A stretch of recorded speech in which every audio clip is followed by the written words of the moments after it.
अस्सलामुअलैकुम dear student, आज की इम्पॉर्टेंट वीडियो में हम फंडामेंटल ऑफ नर्सिंग के एमसीक्यूज डिस्कस करेंगे। और फंडामेंटल ऑफ नर्सिंग के एमसीक्यूज में आज हम जिस यूनिट के एमसीक्यूज डिस्कस करने जा रहे हैं तो उसका नेम है वाइटल साइन। तो ये इंतहाई इम्पॉर्टेंट एमसीक्यूज हैं क्योंकि ये आप ही की कोर्स से लिए गए हैं और आने वाले एग्जाम में ये आपके लिए इंतहाई हेल्पफुल होंगे। जिस तरह हमें मालूम है कि वाइटल साइन एक लेंथी यूनिट है, लिहाजा इसके एमसीक्यूज को भी हमने डिफरेंट वीडियोस में एक्सप्लेन किया है।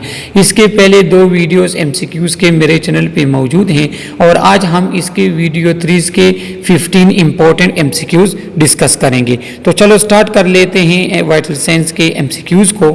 फर्स्ट और इम्पोर्टेंट एमसीक्यूज हमारे पास हैं कि most common most convenient site of temperature measurement are, कि हमारे पास मोस्ट कॉमन और मोस्ट कन्वीनियंट साइट कौन सा है टेम्परेचर मेजरमेंट का।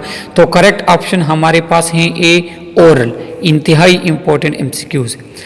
सेकेंड एमसीक्यूज हमारे पास हैं कि which side of temperature measurement is most accurate and register 1 degree Fahrenheit higher than oral, कि कौन सा साइड एक्यूरेट भी है और उसका टेम्परेचर आपके ओरल टेम्परेचर से नॉर्मली 1 फ़ारेनहाइट हाई होता है। तो वो कौन सा साइट है आपके पास टेम्परेचर मेजरमेंट का। तो करेक्ट ऑप्शन हमारे पास क्या है, रेक्टल, जिसका टेम्परेचर भी आपके पास 1 डिग्री फ़ारेनहाइट हाई होगा और ये साइट आपके पास एक्यूरेट मेजरमेंट ऑफ टेम्परेचर का है। थर्ड नंबर एमसीक्यूज हमारे पास हैं कि which side of temperature measurement are least accurate and taken 1 degree Fahrenheit lower than oral, कि आपके पास वो कौन सा साइड है टेम्परेचर का जिसकी एक्यूरेसी सबसे कम है और उसका नॉर्मली टेम्परेचर आपका ओरल टेम्परेचर से 1 डिग्री से कम आता है। तो वो क्या है, थर्ड एमसीक्यूज का करेक्ट ऑप्शन क्या है, एक्सिलरी। एक्सिलरी साइड टेम्परेचर का ऐसा है जो एक्यूरेट भी नहीं है और इसका जो टेम्परेचर होता है तो वो 1 डिग्री फ़ारेनहाइट कम होता है ओरल टेम्परेचर के मुकाबले में। फोर्थ नंबर एमसीक्यूज हमारे पास हैं कि जो कि इंतहाई इंपॉर्टेंट भी हैं और सिनेरियो बेस्ड क्वेश्चन इससे बन सकता है कि if a person has been smoking, eating or drinking hot or cold liquid and we have to take oral temperature, then we have to wait for C option हमारे पास correct है 10 to 15 minutes. अगर हमारे पास कोई person आ जाता है जिसने या तो कोई स्क्रीम खाया हुआ है या कोई चाय वगैरह पी है उसने, तो क्या होगा, तो उसके लिए हमने 10 to 15 वेट करना होगा उसके ओरल टेम्परेचर मेजरमेंट करने के लिए, क्योंकि उसके जो ओरल है अगर स्क्रीम खाया है तो उसका ओरल टेम्परेचर कम होगा। अगर चाय वगैरह उसने पिए हैं और डायरेक्टली आप उसका ओरल टेम्परेचर मेजर करते हो तो उसका फिर टेम्परेचर ज़्यादा हो सकता है, तो वो टेम्परेचर मेजरमेंट उसकी सही नहीं होगी। लिहाजा इस तरह के पेशेंट के लिए पर्सन के लिए हमने फिर 10 to 15 मिनट वेट करना होता है। फोर्थ नंबर एमसीक्यूज का करेक्ट ऑप्शन है सी। फिफ्थ नंबर एमसीक्यूज हमारे पास हैं कि the pulse is a wave of blood created by contraction of blank of the heart, कि पल्स हमारे पास क्या है कि वो एक ब्लड का एक वेव है जो आपके पास वेन में फ्लो करता है, आर्टरी में, जो आपके पास आर्टरी में फ्लो करता है और वो कहाँ से आता है, वो कंट्रैक्शन ऑफ लेफ्ट वेंट्रिकल से आता है। तो फिफ्थ नंबर एमसीक्यूज का करेक्ट ऑप्शन क्या है, सी। 6 नंबर एमसीक्यूज हैं कि approximately blank of blood enter the aorta with each ventricular contraction that is called stroke volume. तो करेक्ट ऑप्शन हमारे पास क्या है, 60 to 70 ml। इसमें आप जो है स्ट्रोक वॉल्यूम का एमसीक्यूज भी वो लेकर आ सकता है कि आपके पास जो 60 to 70 ml आप जो ब्लड एआर्टा में इंटर होता है हर वेंट्रिकुलर कंट्रैक्शन में, तो उसको कहते हैं स्ट्रोक वॉल्यूम और उसकी जो वैल्यू आपके पास है 60 to 70 ml वो आपके पास ब्लड होता है। तो 6 नंबर एमसीक्यूज का करेक्ट ऑप्शन है ए। 7 नंबर एमसीक्यूज हैं कि heart rate decrease and increase by stimulation of respectively.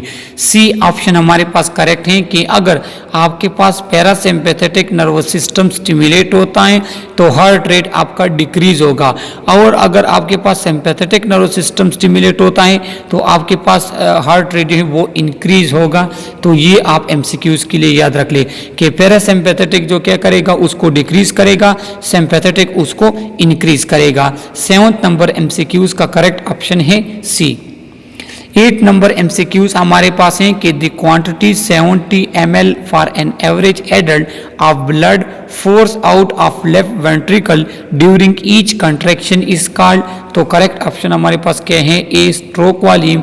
ये स्ट्रोक वॉल्यूम की डिफिनीशन है कि हर वेंट्रिकुलर कंट्रैक्शन में आपके पास जो लेफ्ट वेंट्रिकल एआर्टा की तरफ ब्लड को फेंकता है, ब्लड को भेजता है, तो उसको क्या कहते हैं? उसको कहते हैं स्ट्रोक वॉल्यूम। तो 8 नंबर MCQs का करेक्ट ऑप्शन है ए।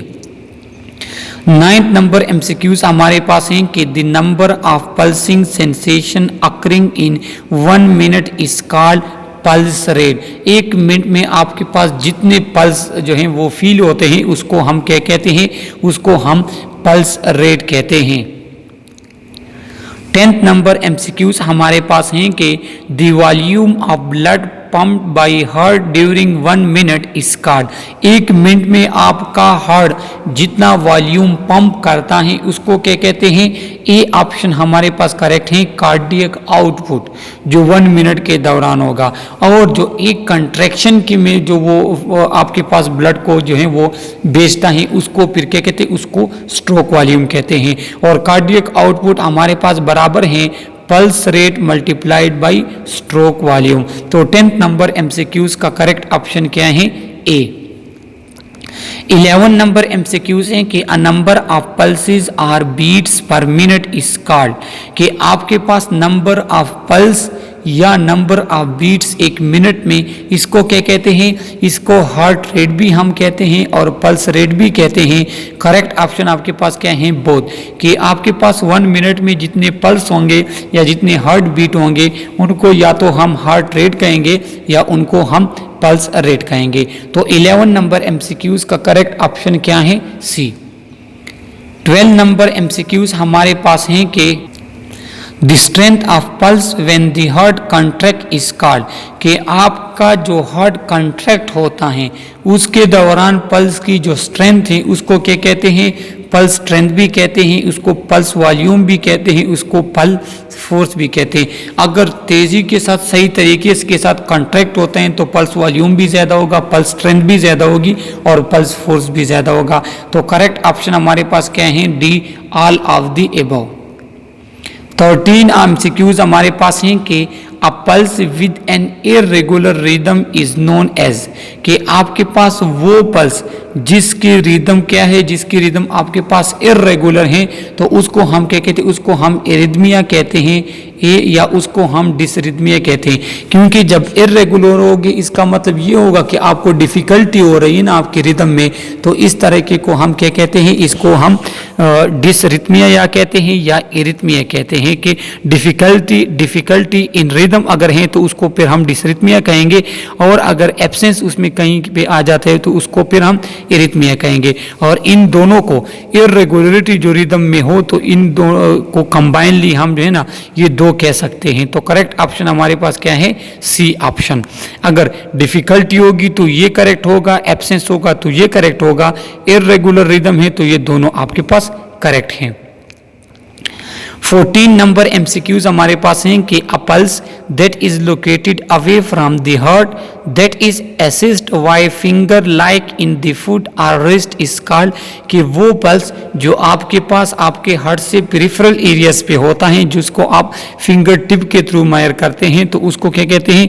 उसको पेरिफेरल पल्स कहते हैं। बी ऑप्शन हमारे पास करेक्ट है 15 नंबर MCQs का।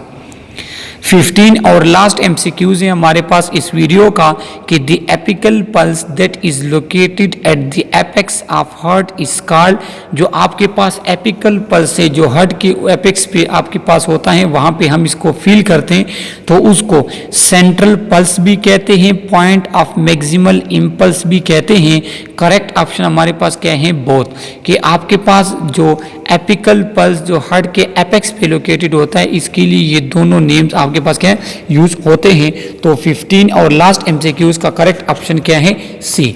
इस तरह आप बाकी जितने भी लेक्चर्स उनके MCQs, नर्सिंग और एलाइड हेल्थ साइंसेस के लेक्चर MCQs और स्किल्स के बारे में आपको जो भी इंफॉर्मेशन चाहिए आपको मेरे चैनल पे मिल सकती है। अगर आप लोगों ने मेरा चैनल सब्सक्राइब नहीं किया तो प्लीज़ चैनल को सब्सक्राइब करें, बेल आइकन प्रेस करें ताकि हर आने वाली वीडियो आपको मिल सके। आप जिस भी कॉलेज से हो या जिस भी इलाके से हो, प्लीज़ कमेंट में आप अपने इलाके का नेम मेंशन करें। Thank you.